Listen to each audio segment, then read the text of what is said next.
Class শুরু করছি ICT অধ্যায় 4 HTML। এই ক্লাসটা একটু অন্যরকম হবে। কেন অন্যরকম? কারণ আমাদের ক্লাসগুলো সম্পূর্ণ স্লিপিং ক্লাস, অর্থাৎ আপনি বসে বসে বা বিছানায় শুয়ে শুয়ে আমাদের ক্লাসগুলো শুনতে পারবেন অডিও সাউন্ড শুনে। সেজন্য আপনি হয়ে যাবেন আমাদের ক্লাসের সাথে একজন ঘুমন্ত অংশীদার। আমরা ভিডিও ক্লাসও দিয়েছি, আপনার যদি মনে হয় যে ভিডিও ক্লাস সেটাও দিব, কিন্তু আমি চাচ্ছি শিক্ষাক্ষেত্রে একটি অন্য একটা কিছু উপহার দিতে, অন্য ধরনের ক্লাস।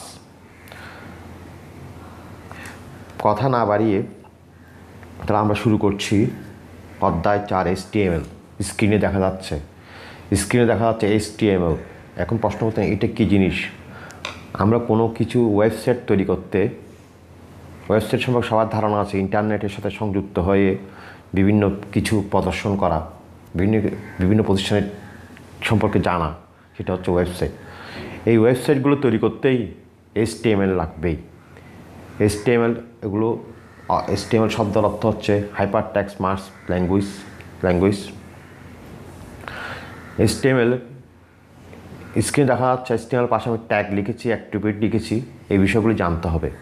ট্যাগ অর্থ নির্দেশনা, মনে রাখবেন। আর অ্যাট্রিবিউট হচ্ছে ট্যাগের অতিরিক্ত অংশকে বলা হয় অ্যাট্রিবিউট। তারপর নিচের লাইনে দেখুন HTML দুটি অ্যাঙ্গেল লিখেছি শব্দটি। এইটা ট্যাগ লেখার সিস্টেম। মাঝখানে ড্যাশ দিয়েছি, মাঝখানে কিছু লিখবো। মাঝখানে কিছু লিখলে সেটাকে বলা হয় এলিমেন্ট। HTML শুরু হয়েছে আবার শেষ হয়েছে, দেখেন একটা ব্যাক স্ল্যাশ দিয়ে লিখছি। অ্যাঙ্গেলের মধ্যে লিখতে হবে ব্যাক স্ল্যাশ। তাহলে HTML এর শুরু, তারপর এলিমেন্ট লিখতে হবে, তারপর HTML শেষ করতে হবে। তো ট্যাগ আরও রয়েছে ট্যাগ, অ্যাঙ্কর ট্যাগ, এটা ট্যাবল ট্যাগ। তারপর দেখুন ইমেজ কোনো ছবি থাকলে ওয়েবসাইটে ছবি যুক্ত করতে হলে ইমেজ লাগবে। ইমেজের পর আমি লিখেছি সোর্স মানে উৎস, কোথায় পেয়েছি। ছবিটির নাম হচ্ছে প্যান মানে কলমের ছবি, তো এখানে লিখে রাখতে হবে এটি। তারপর অ্যাঙ্গেল দিয়েছি, কিন্তু ইমেজের কোনো শেষ ট্যাগ থাকবে না, মনে রাখবেন। তারপর আরও রয়েছে ওয়েবসাইট পাবলিশিং, ওয়েবসাইট হোস্টিং, আরও অনেক আইটেম রয়েছে। ওয়েবসাইট কাঠামো, এগুলো আমরা আস্তে আস্তে জানতে পারবো। তার স্ক্রিন ক্লাস সম্পর্কে আলোচনা করলাম, স্ক্রিনে যা আছে। এখন একটু অডিও সাউন্ড শুনুন, ক্লাস করুন। হ্যাঁ, পার্ট এ ওদের টপিক হচ্ছে ওয়েব পেজ ডিজাইনের ধারণা। 1, ওয়েব ডিজাইন কী? ওয়েব ডিজাইন হলো এমন একটি প্রক্রিয়া যার সাহায্যে ওয়েব পেজের বাহ্যিক সৌন্দর্য তৈরি করা হয়। অর্থাৎ এই প্রক্রিয়ায় একটি ওয়েব পেজের বিভিন্ন লেআউট, রং, গঠন, গ্রাফিক্স এবং ইন্টারেক্টিভ বৈশিষ্ট্যগুলো নির্ধারণ করা হয়। 2, ওয়েব বা WWW কী বা 3টা W কী? WWW হচ্ছে এমন একটি প্রক্রিয়া যা পরস্পর সম্পর্কযুক্ত ডকুমেন্টগুলো প্রদর্শনের কাজ করে। টিম বার্নার্স-লি সর্বপ্রথম WWW সম্পর্কে ধারণা দেন, তাই তাকে ওয়েবসাইটের জনক বলা হয় বা HTML এর জনক বলা হয়, মনে রাখবেন। 3, ওয়েব পেজ কী? ওয়েব পেজ হলো এক ধরনের ওয়েব বা ইলেকট্রনিক ডকুমেন্ট যা বিভিন্ন দেশের সার্ভারে রাখা হয় এবং যে কোনো ইন্টারনেটে ব্যবহারকারী ব্রাউজারের সাহায্যে যে কোনো জায়গা থেকে দেখতে পারে। ওয়েব পেজে text, image, file, audio, video এবং অ্যানিমেশন ইত্যাদি থাকতে পারে। 4, ওয়েবসাইট কী? পরস্পর সম্পর্কযুক্ত ডকুমেন্টগুলো সার্ভারের যে নির্দিষ্ট মেমোরি লোকেশনে সংরক্ষিত থাকে তাকে ওয়েবসাইট বলা হয়। একই ডোমেনের অধীনে সার্ভারে রাখা পরস্পর সংযুক্ত এক বা একাধিক ওয়েব পেজের সমষ্টিকে ওয়েব পেজ বলা হয়। অর্থাৎ কতগুলো ওয়েব পেজের সমষ্টিকেই বলা হয় ওয়েবসাইট। 5, হোম পেজ কী? কোনো ওয়েবসাইটে প্রবেশ করলে প্রথমে যে পেজটি প্রদর্শিত হয় তাকেই বলে হোম পেজ। 6, সার্ভার কম্পিউটার কী? ওয়েব পেজ বা ওয়েবসাইট যে বিশেষ কম্পিউটারে সংরক্ষিত থাকে তাকে বলা হয় সার্ভার কম্পিউটার, মনে রাখবেন। একটি সার্ভারে অনেক ওয়েবসাইট থাকতে পারে যা সার্ভার সফটওয়্যারের সাহায্যে নিয়ন্ত্রণ করা হয়। 7, ক্লায়েন্ট কম্পিউটার কী বা ক্লায়েন্ট কী? যে কম্পিউটার থেকে আমরা ওয়েব পেজ ব্রাউজার করি সেই কম্পিউটারকে ক্লায়েন্ট কম্পিউটার বলে। অর্থাৎ যে কম্পিউটার আমি ইন্টারনেট দেখি সেটি হচ্ছে ক্লায়েন্ট কম্পিউটার। ক্লায়েন্ট কম্পিউটারে ক্লায়েন্ট সফটওয়্যারের মাধ্যমে বিভিন্ন ওয়েবসাইট ব্রাউজ করা হয়। কিছু ক্লায়েন্ট সফটওয়্যারের উদাহরণ হচ্ছে গুগল ক্রোম, অপেরা, ফায়ারফক্স ইত্যাদি। আর আপলোড কি? নিজস্ব কম্পিউটার বা ডিভাইস হতে কোনো ফাইল দূরবর্তী সার্ভারে প্রেরণকে আপলোড বলে। 9, ডাউনলোড কি? দূরবর্তী সার্ভার বা কম্পিউটার হতে ফাইল নিজস্ব কম্পিউটার বা ডিভাইসে সংরক্ষণকে ডাউনলোড বলে। 10, ওয়েব ব্রাউজার কি? যেসব সফটওয়্যারের সাহায্যে পৃথিবীর বিভিন্ন দেশের সার্ভারে রাখা পরস্পর সংযুক্ত ওয়েব পেজগুলো ব্রাউজ করা বা দেখা যায় তাকে ওয়েব ব্রাউজার বলে। ওয়েব পেজের কয়েকটি উদাহরণ হচ্ছে internet explorer, Google Chrome, Mozilla Firefox এবং অ্যাপেল সাফারি ইত্যাদি। সার্চ ইঞ্জিন কি? সার্চ ইঞ্জিন হলো এমন একটি সফটওয়্যার যা ব্যবহারকারীর দেওয়া কিওয়ার্ডগুলোর জন্য ওয়েব পেজ অনুসন্ধান করে এবং সেসব কিওয়ার্ড ধারণকারী ওয়েব পেজগুলো ফলাফল হিসেবে উপস্থাপন করে। বর্তমানে গুগল হচ্ছে সবচেয়ে জনপ্রিয় এবং সুপরিচিত সার্চ ইঞ্জিন।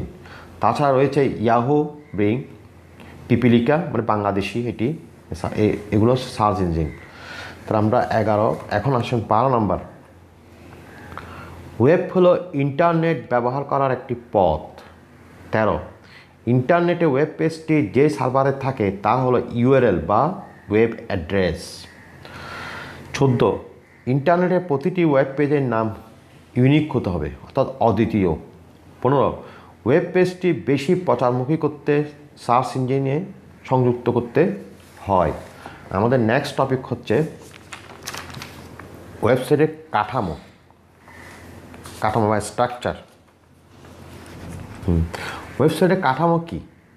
ওয়েবসাইটের কাঠামো বলতে বোঝায় ওয়েবসাইটের পেজগুলো কীভাবে একে অপরের সাথে সংযুক্ত থাকবে। যেমন হোম পেজের সাথে সাব পেজগুলো, আবার সাব পেজগুলো নিজেদের মধ্যে কীভাবে একে অপরের সাথে সংযুক্ত থাকবে, এগুলি হচ্ছে ওয়েবসাইটের কাঠামো। ওয়েবসাইটের কাঠামো 2 প্রকার, একটা ডাইনামিক ওয়েবসাইট আর একটি স্ট্যাটিক ওয়েবসাইট। 2 নম্বর, স্ট্যাটিক ওয়েবসাইট কি? যে সকল ওয়েবসাইটের তথ্য সাধারণত সময়ের সাথে পরিবর্তনশীল নয় তাদেরকে স্ট্যাটিক ওয়েবসাইট বলা হয়। অর্থাৎ এগুলো পরিবর্তন করা যাবে না। স্ট্যাটিক ওয়েবসাইটের তথ্য ওয়েবসাইটে চালু বা রান টাইম অবস্থায় ডাটা পরিবর্তন করা কঠিন। স্ট্যাটিক ওয়েবসাইটে শুধু HTML এবং CSS দিয়েই তৈরি করা যায়। 3 নম্বর, ডাইনামিক ওয়েবসাইট কি? অর্থাৎ যে ওয়েবসাইটটি পরিবর্তন করা যাবে সেটি হচ্ছে ডাইনামিক ওয়েবসাইট। যে সকল ওয়েবসাইটের তথ্য সাধারণত সময়ের সাথে পরিবর্তনশীল তাদেরকে ডাইনামিক ওয়েবসাইট বলা হয়। ডাইনামিক ওয়েবসাইটের তথ্য ওয়েবসাইটের অবস্থায় সহজেই ডাটা পরিবর্তন করা যায়। ডাইনামিক ওয়েবসাইট তৈরি করার জন্য HTML, CSS এর পাশাপাশি PHP বা ASP.NET এবং ডাটাবেস যেমন MySQL বা SQL ইত্যাদি ব্যবহার করা যায়। 4 নম্বর, ওয়েব পেজ হলো বিভিন্ন ইমেজ, অ্যানিমেশন ও তথ্য সহ বিভিন্ন ডিজিটাল সম্পদের সংগ্রহ। একটি ওয়েবসাইটে কমপক্ষে একটি সার্ভার হোস্ট করা হয়। আমরা মোটামুটি ওয়েবসাইটের কাঠামো সম্পর্কে দেখলাম। এখন নেক্সট টপিকস HTML এর মৌলিক বিষয়। HTML 1, HTML হলো ওয়েব পেজ তৈরি করার একটি ল্যাঙ্গুয়েজ। 2, HTML এর মৌলিক বিষয় হচ্ছে ট্যাগ ও অ্যাট্রিবিউট। 3, HTML ফাইলের এক্সটেনশন হলো .html বা .htm। 4, প্রতিটি ব্রাউজার HTML সমর্থন করে। আমাদের নেক্সট টপিক হচ্ছে HTML এর বিভিন্ন ট্যাগ ও সিনট্যাক্স পরিচিতি। 1, HTML ট্যাগ কি? HTML ট্যাগ হলো এক ধরনের লুকায়িত কিওয়ার্ড যা একটি ওয়েব পেজের তথ্য বা বিষয়বস্তু কীভাবে বিন্যাস বা প্রদর্শন করবে তা সুনির্দিষ্ট করে। অর্থাৎ ট্যাগ অর্থ নির্দেশনা, কীভাবে আমি এই কাজ করবে সেটা নির্দেশনা দেওয়া হচ্ছে ট্যাগ। ট্যাগ দুই ধরনের আছে, একটি কন্টেনার ট্যাগ আর একটি এমটি বা ফাঁকা ট্যাগ। 2 নাম্বার, কন্টেনার ট্যাগ কি? যে সকল ট্যাগের ওপেনিং ট্যাগ আছে এবং ওপেনিং ট্যাগও আছে, ক্লোজিং ট্যাগও আছে, তাকে কন্টেনার ট্যাগ বলা হয়। যেমন ট্যাগ, টেবল ট্যাগ, এগুলো হচ্ছে কন্টেনার ট্যাগ। কিন্তু ইমেজ ট্যাগ কন্টেনার হবে না, কারণ তার শুরু আছে, শেষ নাই। 3 নাম্বার, এমটি ট্যাগ বা ফাঁকা ট্যাগ। যে সকল ট্যাগের ওপেনিং আছে, শুরু আছে, শেষ নাই, সেগুলো হচ্ছে এমটি ট্যাগ বা ফাঁকা ট্যাগ। যেমন ইমেজ ট্যাগ, বিআর ট্যাগ ইত্যাদি। 4 নাম্বার, এলিমেন্ট কি? শুরুর ট্যাগ আর শেষ ট্যাগের মাঝখানে যা লেখা হয় সেটি হচ্ছে এলিমেন্ট। অর্থাৎ 2 ট্যাগের মাঝখানে যা লেখা হয় সেটা হচ্ছে এলিমেন্ট। এটা আমি আগেও বুঝিয়েছিলাম। তারপর আসুন, অ্যাট্রিবিউট কি? HTML এর অ্যাট্রিবিউট হচ্ছে HTML এলিমেন্ট সমূহের বৈশিষ্ট্য নির্ধারক। অ্যাট্রিবিউট সবসময় ওপেনিং ট্যাগে থাকে, অর্থাৎ শেষ ট্যাগ লেখা যাবে না। একটি অ্যাট্রিবিউটের 2টি অংশ থাকে, attribute name, attribute value. 6 number, ট্যাগের ভাষা বলা হয়। 7, প্রতিটি ট্যাগ তার নিজস্ব নাম অনুসরণ করে কৌণিক ব্র্যাকেট দ্বারা ওপেন করতে হয়, অর্থাৎ অ্যাঙ্গেলের মধ্যে থাকে। 8, ট্যাগ বন্ধ করতে ব্যাকস্ল্যাশ চিহ্ন ব্যবহার করতে হয়। 9, কোনো ট্যাগ শুরু করলে সেই ট্যাগটি শেষ করার জন্য অবশ্যই ক্লোজিং ট্যাগটি ব্যবহার করতে হয়। তো কিছু কিছু ব্যতিক্রম ছাড়া, যেমন ইমেজ ট্যাগ হবে না। আমাদের নেক্সট টপিক হচ্ছে ফরম্যাটিং। 1, ট্যাক্স ফরম্যাটিংয়ের জন্য বিভিন্ন ধরনের ট্যাগ ব্যবহার করা হয়। 2, ট্যাক্সকে বোল্ড করতে বি ট্যাগ ব্যবহার করা হয়। 3, সুপারস্ক্রিপ্ট ট্যাক্স দেখাতে সুপ ব্যবহার করা হয়। 4, ফন্ট ব্যবহার করে ওয়েব পেজকে সুন্দরভাবে উপস্থাপন করা যায়। আমাদের নেক্সট টপিক হচ্ছে হাইপার লিঙ্কস, অর্থাৎ লিঙ্ক করা। হাইপার লিঙ্ক ইউজ করতে অ্যাঙ্কর ট্যাগ ব্যবহার হবে, মনে রাখবেন। 1 নাম্বার, হাইপার লিঙ্ক কি? হাইপার লিঙ্কের মাধ্যমে একটি ওয়েব পেজের সাথে অন্য একটি ওয়েব পেজ বা ডকুমেন্ট সংযোগ করা হয়। HTML এ অ্যাঙ্কর ট্যাগ ব্যবহার করে হাইপার লিঙ্ক করা হয়। 2, ওয়েবের মূল হলো হাইপার সিস্টেম, অর্থাৎ একটির সাথে আরেকটির লিঙ্ক। 3 নাম্বার, লিঙ্কের মাধ্যমে ওয়েবে আরও বেশি ওয়েব পেজ যুক্ত করা যায়। 4, হাইপার লিঙ্ক তৈরি করতে অ্যাঙ্কর ট্যাগ ব্যবহার করা হয়। 5, ইন্টারনাল ও এক্সটার্নাল নামে 2 ধরনের হাইপার লিঙ্ক আছে। আমাদের ভিডিওগুলো একটু বড় হবে, কারণ এই চ্যাপ্টারটি একটু বড় চ্যাপ্টার।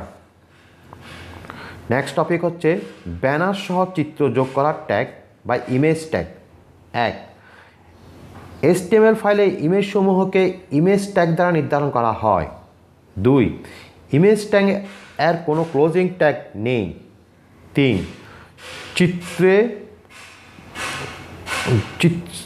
ওয়েবসাইটে চিত্র যোগ করার সময় ছবির সাইজ নির্ধারণ করতে হয়। 4, HTML এর সাহায্যে ওয়েব পেজে ব্যানার সহ অন্যান্য ছবি সংযুক্ত করা যায়। নেক্সট টপিক হচ্ছে টেবিল সংক্রান্ত ট্যাগ। 1, HTML এর টেবিল তৈরির জন্য টেবিল ট্যাগটি ব্যবহার করা হয়। 2, একটি টেবিল তৈরিতে রো এবং কলাম প্রয়োজন হয়। 3, রো তৈরি করতে টিআর ট্যাগটি ব্যবহার করা হয়। আমাদের নেক্সট টপিক হচ্ছে ওয়েবসাইট পাবলিশিং। ওয়েবসাইট পাবলিশিং কি? 1, একটি ওয়েবসাইটকে ওয়ার্ল্ড ওয়াইড ওয়েব বা ইন্টারনেটে প্রকাশের প্রক্রিয়াকেই বলা হয় ওয়েবসাইট পাবলিশিং। এই জন্য একটি ওয়েবসাইট তৈরি করার পর সেটিকে সার্ভারে সংরক্ষণ করতে হয় এবং পাশাপাশি এটিকে শনাক্ত করার জন্য এর অদ্বিতীয় নামকরণের প্রয়োজন হয়। 2 নাম্বার, ওয়েব পেজ হোস্টিং কি? ওয়েবসাইটের জন্য তৈরিকৃত ওয়েব পেজগুলোকে একটি রেজিস্ট্রেশনকৃত ডোমেনের আন্ডারে কোনো ওয়েব সার্ভারে হোস্ট করাকেই ওয়েব পেজ হোস্টিং বলে। 3,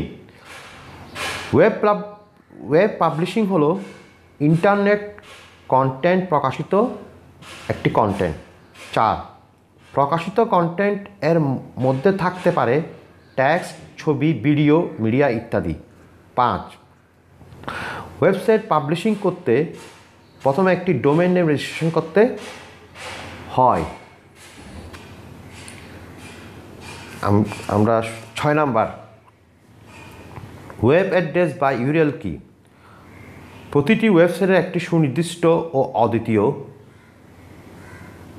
অ্যাড্রেস বা ঠিকানা রয়েছে, যার সাহায্যে ইন্টারনেটের সংযুক্ত থেকে ওয়েব ব্রাউজারের সাহায্যে যে কোনো জায়গা থেকে ওই ওয়েবসাইটের পেজগুলো ব্রাউজ করা যায়। সেই ঠিকানাকে ওয়েব অ্যাড্রেস বলে। ওয়েব অ্যাড্রেস ইউআরএল নামেও পরিচিত। ইউআরএল অর্থ ইউনিভার্সাল বা uniform resource locator. 7, IP address কি? আইপি অ্যাড্রেসের পুনরূপ হচ্ছে ইন্টারনেট প্রোটোকল অ্যাড্রেস। ইন্টারনেট বা নেটওয়ার্ক যুক্ত প্রতিটি কম্পিউটার বা যন্ত্রের বা ওয়েবসাইটের একটি অদ্বিতীয় অ্যাড্রেস বা ঠিকানা থাকে। এই অদ্বিতীয় অ্যাড্রেসকে বলা হয় আইপি অ্যাড্রেস। 8, ডোমেইন নেম কি? ডোমেইন নেম হচ্ছে একটি স্বতন্ত্র টেক্সট অ্যাড্রেস যা আইপি অ্যাড্রেসকে প্রতিনিধিত্ব করে। 9, প্রোটোকল কি? প্রোটোকল হলো কতগুলো নিয়মের সমষ্টি। যেমন এইচটিটিপি একটি প্রোটোকল যা এইচটিএমএল ডকুমেন্ট অ্যাক্সেস করা বা ওয়েব সার্ভার ও ক্লায়েন্টের মধ্যে ডেটা আদান প্রদান করে থাকে। আমরা পার্ট এ শেষ করছি। এখন আবার সম্পূর্ণ একসাথে সবগুলো থাকবে। পার্ট বি, মনোসহকারে শুনুন। 1, ওয়েবের জনক হচ্ছে টিম বার্নার্স-লি। 2, WWW এর পূর্ণরূপ ওয়ার্ল্ড ওয়াইড ওয়েব। 3, একাধিক ওয়েব পেজের সমন্বয়ে গঠিত হয় ওয়েবসাইট। 4, ওয়েবসাইট 2 প্রকার।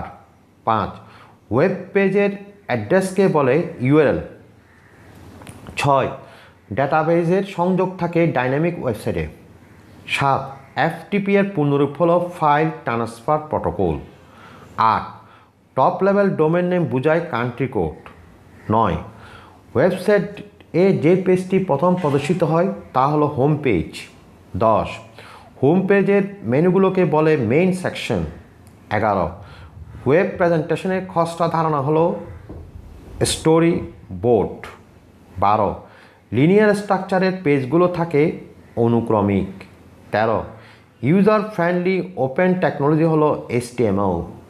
14, HTML ল্যাঙ্গুয়েজটি বহুমুখী। 15, HTML5 শুরু হয় 2010 সালে। 16, HTML 3.2 বাজারে আসে 1997 সালে। 17, HTML আবিষ্কার করেন টিম বার্নার্স-লি। আবার বলছি 17 নম্বর, HTML আবিষ্কার করেন টিম বার্নার্স-লি।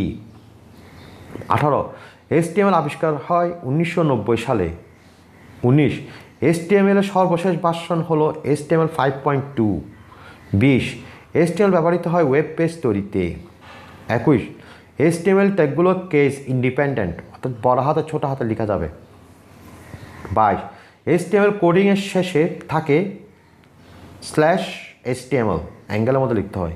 23, HTML কোডিংয়ের শুরুতেই থাকে HTML ট্যাগ। 24, HTML ব্যবহৃত হয় 2 ধরনের ট্যাগ। 25, ওয়েব পেজের সকল ডকুমেন্ট ধারণ করে বডি ট্যাগে। 26, ডকুমেন্ট ফরম্যাটিংয়ের জন্য ব্যবহার হয় MT tag. 27, HTML document structure 2টি। 28, বডি সেকশনে HTML এলিমেন্ট ব্যবহৃত হয় 2 ধরনের। 29, ফন্টের ধরন নির্ধারণে ব্যবহার হয় ফন্ট ফ্যামিলি। 30, যে কোনো ডকুমেন্টের প্রাণ হচ্ছে ফন্ট। 31, HTML এ বাংলায় ফন্ট লিখতে ব্যবহৃত হয় ফেজ অ্যাট্রিবিউট। 32, ফন্টের রং নির্ধারণের অ্যাট্রিবিউট হলো কালার। 33, টেক্সটকে সাবস্ক্রিপ্ট করতে ব্যবহৃত হয় সাবট্যাগ। 34, ফন্টের নাম নির্ধারণ করে ফেস।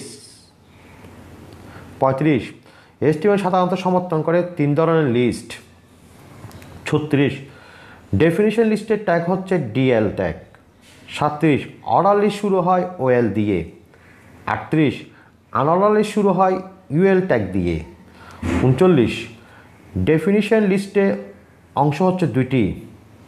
40 OL ট্যাগের অ্যাট্রিবিউট হচ্ছে 2টি। 41 HTML এর ডেফিনিশন লিস্টকেও বলা হয় গ্লোসারি লিস্ট। 42 হাইপারলিঙ্ক 2 ধরনের। 43 প্রতিটি স্বতন্ত্র ফাইলের সাথে হোম পেজের সংযোগকে বলে হাইপারলিঙ্ক। 44 HTML লিঙ্কের সিনট্যাক্স হলো href ইকুয়াল টু URL, তারপর যে কোনো ট্যাক্স লিখতে হবে, তারপর অ্যাঙ্কর শেষ করতে হবে। 45 হাইপারলিঙ্ক স্থাপনের অ্যাঙ্কর এলিমেন্ট হচ্ছে অ্যাঙ্কর ট্যাগ। 46 হাইপার রেফারেন্সের অ্যাট্রিবিউট হলো href হাই রেফারেন্স। 47 একটি নির্দিষ্ট পাথ বা ঠিকানা হচ্ছে URL। 48 ওয়েব ব্রাউজার প্রদর্শন করে 2 ধরনের ইমেজ। 49 ইমেজ নির্ধারণের সিনট্যাক্সটি হলো ইমেজ সোর্স URL। 50 ইমেজের দৈর্ঘ্য নির্ধারণে ব্যবহৃত অ্যাট্রিবিউট হলো হাইট। 51 ইমেজ ট্যাগের ইমেজ অ্যাট্রিবিউট হচ্ছে সোর্স। 52 ট্যাবল তৈরির ট্যাগ হচ্ছে ট্যাবল ট্যাগ। 53 কলাম বা হেডিং দেওয়ার জন্য ব্যবহৃত হয় TH ট্যাগ। 54 টেবিলের কলাম মার্জ করা অ্যাট্রিবিউট হচ্ছে কলস্পান। 55 টিডি মানে হলো টেবল ডাটা। 56 ওয়েব পেজে যে লেআউট সাধারণত ব্যবহৃত হয় সেটা হচ্ছে টেবল। 57 টেবল রো তৈরি করার জন্য ব্যবহৃত হয় TR ট্যাগ। 58 ওয়েব পেজ ডিজাইনের প্রধান কাজটি হচ্ছে লেআউট। 59 ওয়েব পেজ কোডিংয়ের পর বারবার টেস্ট করাকে বলা হয় ওয়েব পেজ টেস্টিং। 7 KPI পূর্ণরূপ হলো কি পারফরমেন্স ইন্ডিকেটরস। 61 হোম পেজ হচ্ছে স্টার্টিং পয়েন্ট। 62 4টি মূলনীতির উপর নির্ভর করে ওয়েব ডিজাইনের সফলতা। 63 IP অ্যাড্রেসের অনুবাদই হচ্ছে ডোমেইন নেম। 64 DNS এর পুনরূপ হচ্ছে ডোমেইন নেম সিস্টেম। 65 ডোমেইন নেমটি অবশ্যই হতে হবে 63 ক্যারেক্টারের মধ্যে। 66 ডোমেইন নেম হচ্ছে একটি স্বতন্ত্র ঠিকানা। 67 FTP এর পূর্ণরূপ হচ্ছে file transfer protocol. 68 website host করা হয় সার্ভারে। তা আমরা মোটামুটি ক্লাসটি বড় হয়েছে, ক্লাসটি শেষ করেছি HTML এর উপরে অধ্যায় 4, খুবই গুরুত্বপূর্ণ চ্যাপ্টার। যদি আপনাদের ক্লাসগুলো ভালো লাগে তাহলে আপনারা আমার চ্যানেল ইলমা বুক শেলফ দেখুন, লাইক শেয়ার কমেন্ট সাবস্ক্রাইব করতে ভুলবেন না। আমার বিশেষ অনুরোধ এই চ্যানেলটি আপনারা সাবস্ক্রাইব করুন, আমাদেরকে উৎসাহ দেন। ভালো থাকুন সবাই, খোদা হাফেজ। তোমাকে ধন্যবাদ জানিয়ে এবং সালাম জানিয়ে আমার ক্লাস শেষ করুন।